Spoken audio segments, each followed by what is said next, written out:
Now, sunset in Damascus tonight could usher in a new chapter in the Syrian conflict and a possible step towards peace. That's when the ceasefire brokered in marathon talks between Russia and the US comes into effect. The Syrian government's agreed to halt airstrikes in certain opposition-held areas. However, there is scepticism from some opposition groups who are still considering the truce. Well, if the ceasefire does hold for at least a week, the United States and Russia will then work together to target terror groups linked to ISIL and also al-Nusra.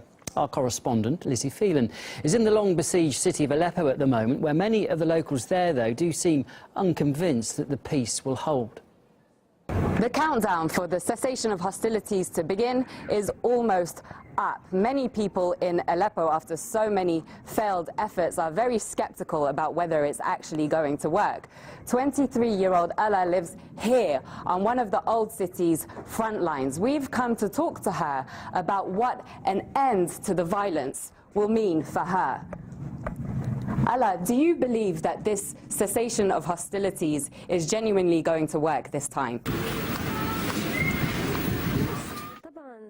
Every time we hear about a truce, the fighting just continues. We hope to have at least one peaceful night, but it is not happening. Of course, the ceasefire would be useful. At least we will be able to have a few days without bloodshed.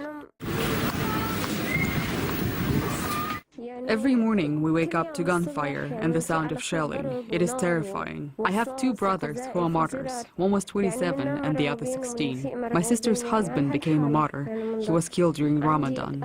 Life is hard here, but we are staying for the sake of our homeland and the president and the martyrs. What else can we do? My hope is to live in a peaceful country where the next generation can study and have everything they need and not live as we are living. Lizzie Phelan reporting there. Well, Middle East analyst Ali Risk told us that there are still major doubts over whether some of the hardline rebel groups will abide by the truce. These groups, some of them don't respond to anyone. If you look at ISIS, if you look at al-Nusra, you know, these groups don't respond to anyone. And I even would like to elaborate more. The Saudi-sponsored groups as well, there's a question here which is posed.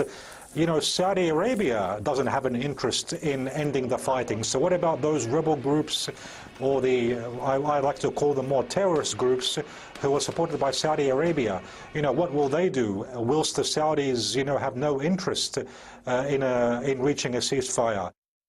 Well, the first day of the ceasefire does coincide with one of the holiest holidays for Muslims across the world. In Moscow, this city's Muslims gathered in their hundreds at mosques for the holiday known as Eid al-Adha, which means Festival of Sacrifice. The annual holiday lasts for 4 days and sees Muslims conduct special prayers. During this period, some sacrifice animals to honour the Prophet Abraham, who is said to have shown willing to kill his son in order to demonstrate submission to God.